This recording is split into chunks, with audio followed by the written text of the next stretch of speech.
Hey everyone, welcome to this episode of the Fraser's GAMSAT podcast. My name is Dr. Scott Fraser, and today I'm joined by Tom and Andy, our two guests. Hello everyone. Hi there.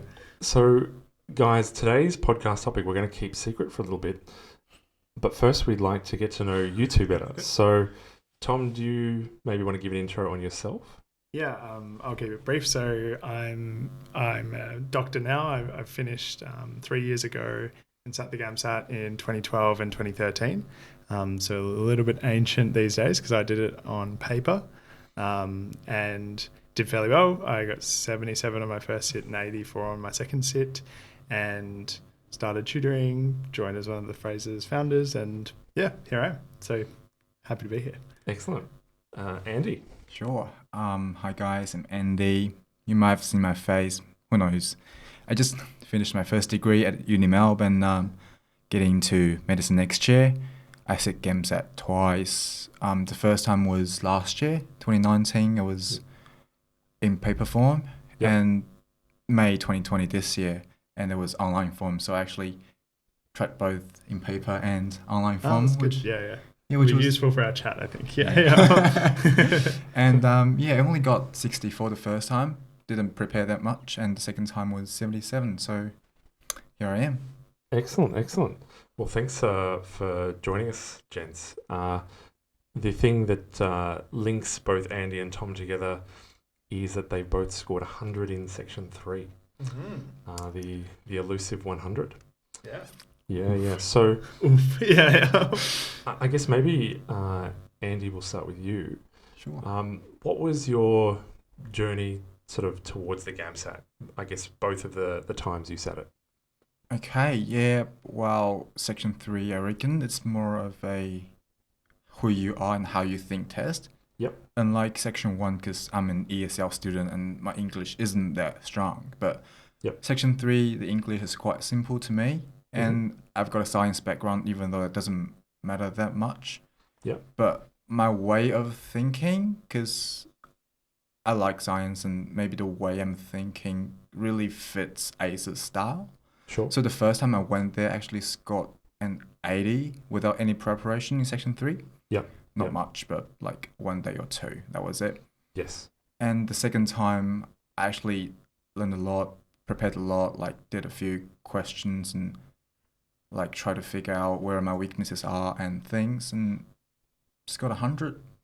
Yeah. Just Yeah. got my skills improved and figured out how aces get their questions out and their style and things. So Excellent. Tom, do you see much similarity between, Andy's more recent prep and how you prepped back in the day? Yeah, I think so. So my first sit, I did something similar. I had only prepped like for maybe a couple of weeks, just mostly getting familiarity with the kind of questions. And I actually can't remember exactly, but it was in the early 80s. Like I think about 82, 83 was my score then. Yeah, it's definitely something to do with like the style of questions just suits the way I actually learn everything. Like I tend to learn by kind of first principles. And don't do a hell of a lot of rote learning, which is like it's obviously not good for some subjects like anatomy or things like that. It's a bit hard to do that by first principles.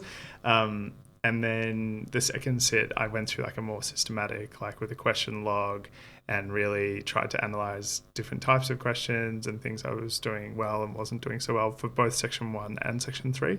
And I think I probably came forward the most in probably chem and bio. Because I found a couple of things that I was making mistakes on like quite consistently, and then found a way to improve. So yeah. Sure. Was there anything when you were sort of going through that logging process, and I guess what we would call that in an educational setting is sort of metacognitively analysing yourself? Yeah. Did you notice that any of it was sort of to do with question style, or was the way you did the question as opposed to a knowledge gap? Yeah, I think it was, so same background as Andy. I had the science background. So it definitely wasn't a knowledge thing. It was more, I'm trying to think of an example. So for some of the biology questions that were kind of epidemiological based with lots of graphs and things, I remember I would often make like associations with things I already knew about epidemiology and would like make leaps in judgment that weren't there. And often, sometimes the rules were slightly different in those questions. Yeah. And same thing in chem. I remember I was having the same problems on a couple of different types of reaction sequences in organic, where I would be assuming some of the existing knowledge, and then because of that, I would be falling down because it was like slightly different and different enough that is wrong.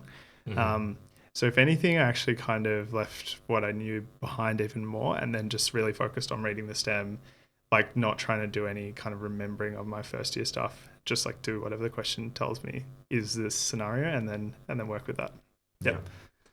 Andy, does any of that resonate with you? And I guess maybe some of the things you changed between 2019 and 2020 in your 2 attempts? Yeah, actually a lot. Well, quite similar to what Tom did.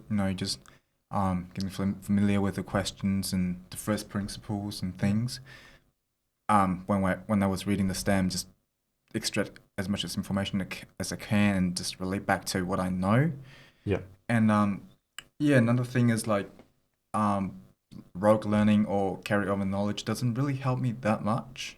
Yeah. Well, just the basic principles, yes, but like anything else, say physics, quantum physics or whatever, it might pop up in a ACE question, but it won't really be covered in uni unless you're taking a physics degree or something. Yeah. Yeah. And what I did was basically learn a simple thing. So when I said 2019's GAMSAT, I was kind of panicking because when I saw the question, I was like, I have no idea what was going on. I was like, oh my God, what's this? What's it talking about? I don't know this. I can't do this. Yeah. Which stopped me from actually reading the STEM and just getting information from the STEM. Yes. And the simple thing I learned was like, don't panic or don't be afraid, because 99% of the chance, like the whole cohort will not know what's going on here. Like say, I remember the question I was panicking about the most was in physics 2019. It was something about emulsifying or something like that. Right. I was like, oh my God, what's going on? And maybe like anyone else would be like, oh my God, what's going on? So don't panic, read the STEM, calm down, and you'll be fine. Yeah. Actually, I really identify with that calmness because I'd sat it once and I had like a pretty good score, by any measure. I felt pretty confident, but I just hadn't done a lot of prep. So I was going in with like a really relaxed kind of mindset, just trying to do as well as possible, but not super freaked out. And I think that's really important because then you can just like purely solve. You're just like in there trying to solve problems, not like I have to get this right because if I don't get this right, then I'm stuffed or whatever. Yeah. That's a really important thing to sort of note is how important your headspace was to being able to do well. So that was really well picked up. What about between the 2019 and 2020 settings, obviously shifting from a paper test to a digital test? Was there anything you changed in the way you sort of attacked the exam in paper versus online? Yeah, because in paper we can do lots of noting, we can do lots of underlying or whatever. So you don't have to sort of memorize everything. You can just go back, use your own sort of underline or squiggles or straight lines, whatever, to find information where it is. Yeah. But now with online form, you can't highlight, even though you can, just disappears after you click next one. And I mean, you sort of have to have a strong working memory to know where the things are roughly at. Yeah. So you can just save your time and go back straight into it. So how do you train working memory, or how did you try to build it? Was it about trying to remember more things, or was it more about trying to focus on specific things? I mean, it sort of came natural to me to know where the things are roughly at. Yeah. Because it's basically treats like the stems as a small fiction story or something. Right. Just to say, okay, here's a concept, and here's how you understand it. Here's maths, whatever. Yep. Just to break the whole thing down into different parts. Yeah. And then you'll understand like the STEM much better. So there's different like sort of flag posts that you've set within the STEM. In the narrative. Just naturally, yeah. And then interesting. And they nearly always appear in that way. Like not always, but most of the time, right? Yeah. In that same structure. Yeah. It's like here's a concept, like a bit of like background or whatever. and then usually like a formula or a graph. Yeah. Yeah. Or both. Yeah. Cool. So then you know where to go and get that and information. maybe just because I've read it once, next time I really just scan through and this is what I want. Yeah. So Tom, you would have had probably some strategies around annotation. Yeah. It does help, or it did help. Yeah. How would you pivot that to the online setting now that you've only got scratch paper as your tool? Yeah, I think it's interesting. I remember like for a long time I was on the like you have to do it from front to back kind of camp because I didn't like jumping around. So I usually, my annotations are kind of meaningless. They're usually like, so it's actually even studying anything. I always write notes that are they're useful for the fire. Like they're not useful for anything. Yeah. So I don't use digital notes, like I never have, because I don't really, it's not about that note being useful. It's just like kind of, it helps me like churn through the information that's there. Mm-hmm. So I'd probably still use a scratch paper as kind of scratch paper and draw like little stupid graphs or like try and understand like how concepts are maybe interlaid or related to each other. Yeah. But I guess you could do like a similar thing, like think about like the structure of the stem, maybe write down on the page like which questions I think are really hard for later or something. Just note which ones I wasn't sure about, because I did do that in the real paper. Like I made like little marks just on the questions so that if I had time to get back to them, I would go back and look at them and try and like perfect the answers, because there were times where the math, like I could get it but the maths was going to take me forever. So then I would just skip or something and pick like my best guess. Yes. Okay, cool. With respect to, I guess, advice you would give people who are taking on the online exam, what's kind of the one thing that you think would be most useful? And maybe we'll start with you, Tom, given you're almost outside looking in, and then Andy, you were inside the actual beast itself. Yeah, I mean, I guess, so yeah, I've done like lots of hard online exams, and probably the major thing that freaks me out thinking about having to do the online GAMSAT is just the amount of reading you would have to do for each question. Like, there's just so much. You know, you can have like a nice layout on each side, like our version of it, but it's still like a heap of reading. Yeah. So I think like all those strategies about like having active reading and really like making sure that I'm understanding and like really processing the STEM become more important. Yeah. Those strategies about like looking at the question, finding the information you need, not wasting too much time, also become more important. Yeah. What else? Yeah, I think that's really all. I think it's more about just like the way that you process the questions would be a little different. There's probably a lot less prioritization going on between different questions because you don't have that line of sight for the whole paper. Yeah. So probably that having that awareness of the time like built in before the test is really important, because you probably can't be doing as much prioritization as you can with the paper version, because you can just flick to a question and be like, oh yeah, like that's going to be really easy, or oh man, that's going to be really hard. Yep. So you don't really have that kind of like terrain of the test as much. And it's probably a bit of a waste of time to like click through all the questions and try and find it all. I guess you could.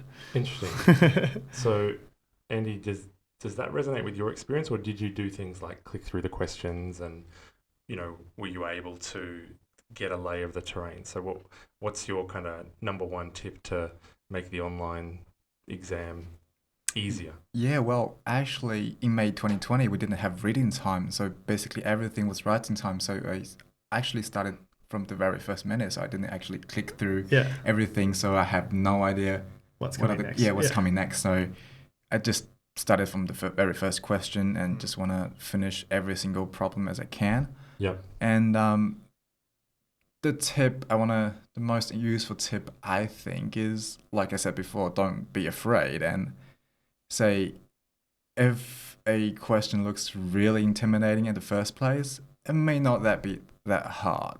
It's actually a lot easier than you think. Yeah, sometimes they're not that bad. It's just like, it's just imposing at first. I know, it's like flexing in front of you. Yeah, exactly. Like, just poking it, and it's just like a fake pump or whatever. Exactly, yeah. A blow up like a sumo. Just something like that. Yeah, so once you really want to do this question, even though it looks really hard, just do it. I mean, don't be afraid. Yeah. Yeah. your score much better than anyone else who's panicking and just like freaked out. Yes. Yeah. Yes. So that's interesting. I think one thing that might be nice to finish on. I know different people have different rituals and things that they'll use going into a test, or maybe even a muse, like they have to have an object with them or what have you. When it comes to studying and it comes to the GAMSAT, what was your muse? What was your thing that you kind of held on to keep yourself going through the process? Do you want to go first? Yeah, sure. Yeah. I mean, so like when I was preparing for the 2019 one, even though I didn't do much, gym is the biggest thing. Yeah, I right. mean, physical exercising, it relieves me from, mental stress and everything, Yes. and even though I didn't know you went to the gym. Do you go to the gym? Oh yeah, this morning, just finished my Okay. session. So Sure. offended. Yeah. Yeah, and I am small, teeny tiny Asian. Yeah, you're a beast, bro. Thanks, bro. Yeah, so I mean, when you're at the gym, smashing heavy weights, just short it out. Like, I mean, I don't care how much you swear, I don't care how much you sweat. Just Get it all out. just get it all out. Yeah, and unluckily this year, beginning of this year, when I was preparing for May 2020. Yep. Melbourne was in lockdown, so I didn't have the chance to go to the gym. So actually, it was a bit more stressing than last year. Yep. Yeah, and I reckon if you can, just do as much as physical activity as you can. Just don't stop it. And yeah. That's fantastic. Yeah.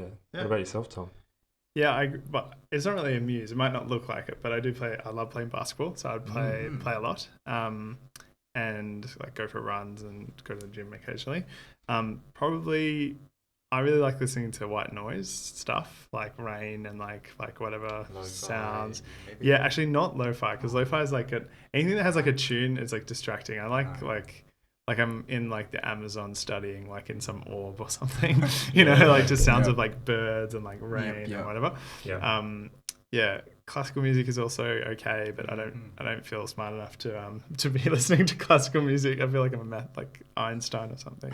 Yeah. Other muses, nothing really. I think having like a nice productivity vibe is cool. Like having like a nice desk layout and like a clear kind of way that you're going to study is good. Is a good thing to actually like set.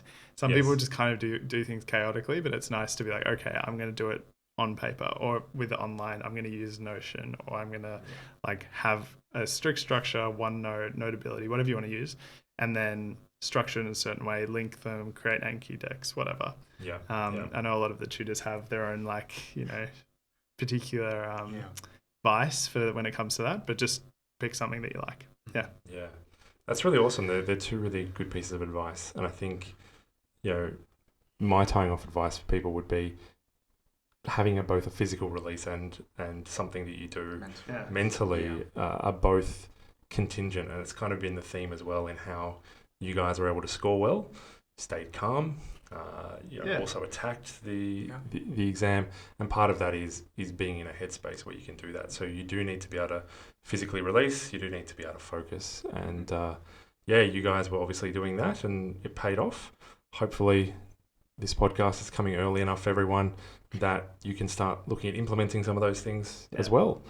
Thanks heaps for your time today, guys. Thank you. Thank you very much. We'll leave you guys there, and hopefully we'll see you in the next podcast.